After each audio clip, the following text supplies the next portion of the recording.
If you've ever attempted a fret level, then you've probably encountered frets that won't actually stay seated even after you hammer them down, whether that's just the end or the whole fret.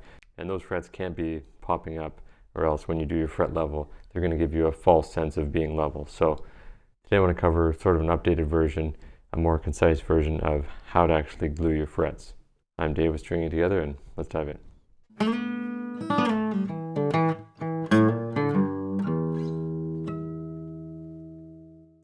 Lots of different methods for gluing your frets and different jigs to use, and I've used quite a few over the years, but this one is one that I've specifically tailored to someone who's never done it before because it's very simple and easy to make, easy to use.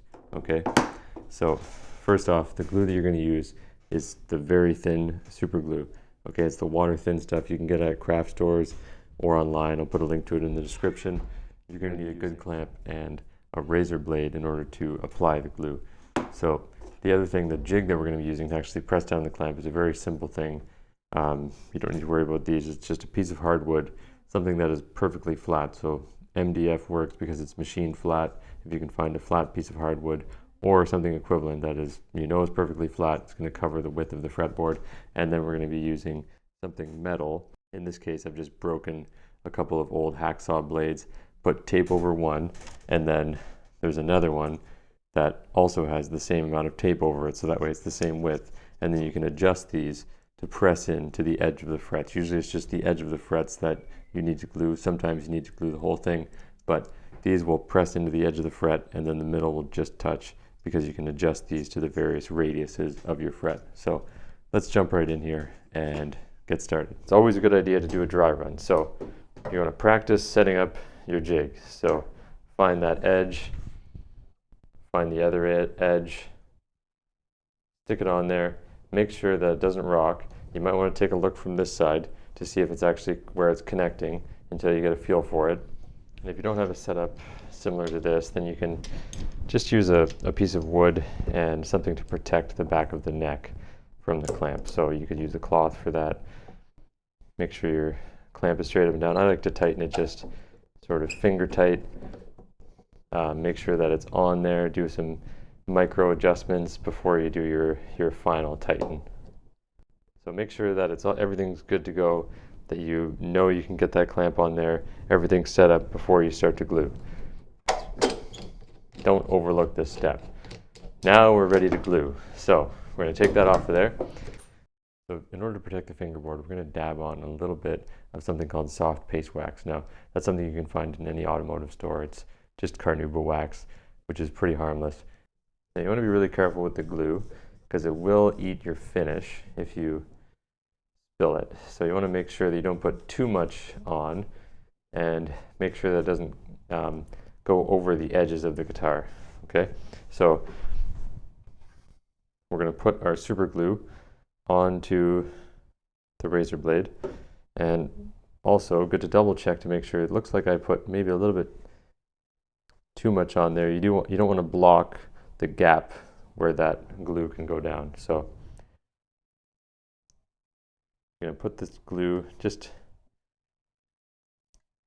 probably about that much, enough so that I can run down. I go around my camera here, use my right hand. So now I'm just going to tilt this up and then slowly run it along the fret. So you can sort of see it just wick right down in there.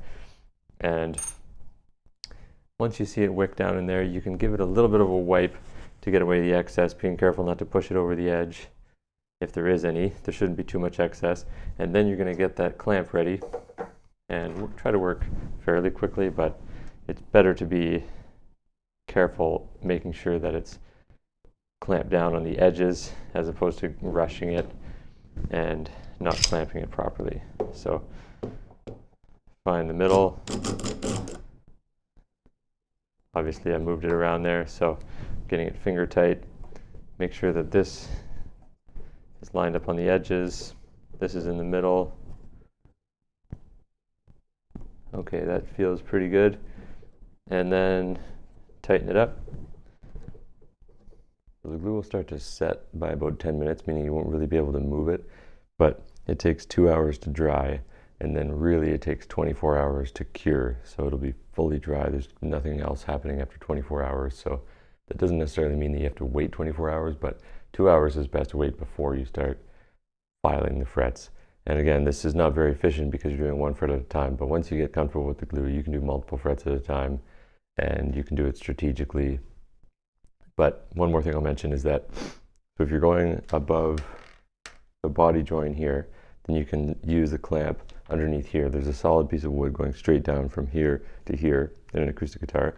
On electric, it's no problem.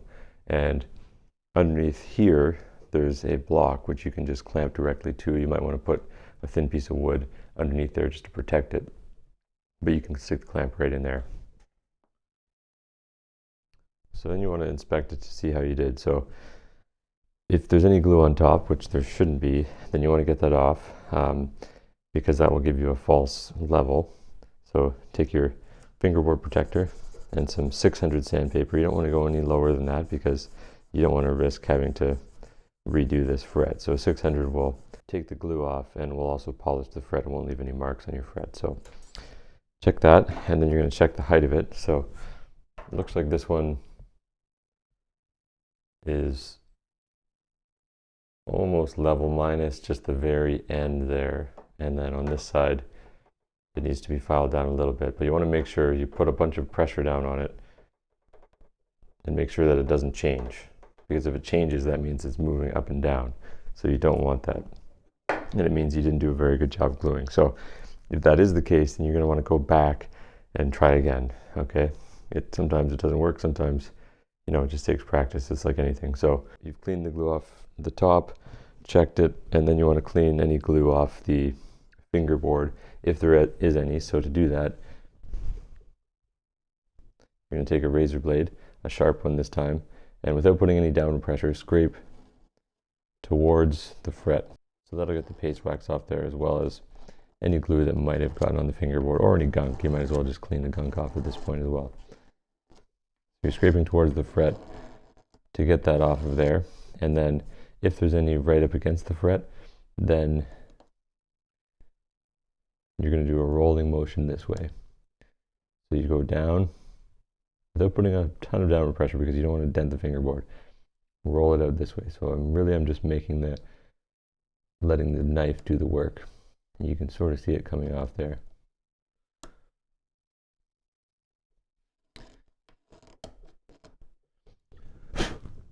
And this is the stage where you really want a good light, because you don't want to do it in poor lighting and then say you take your guitar outside and all of a sudden you're seeing some glue on there. So make sure you have a really good light shining directly on there, and then you'll see what's happening. And if you have a really porous fingerboard like this one, then you might see a little bit of paste wax that has gone into the pores, but it's nothing to worry about. It's actually just it's wax, so when you add the oil, it'll mix with it and clean that right out. So hopefully you found that helpful, and if you have any questions, leave them in the comments below. And if you want to find that full course and you want to get full access to it, all you have to do is go to the link in the description below, type in your email, and you'll get a link for it. It's either going to be done now as this video is coming out, or in the next couple days, the updated version of it at least. You can find the old version, which is just a little bit less concise and a little bit harder to follow. So find that, and that's all for now. I'll see you next week.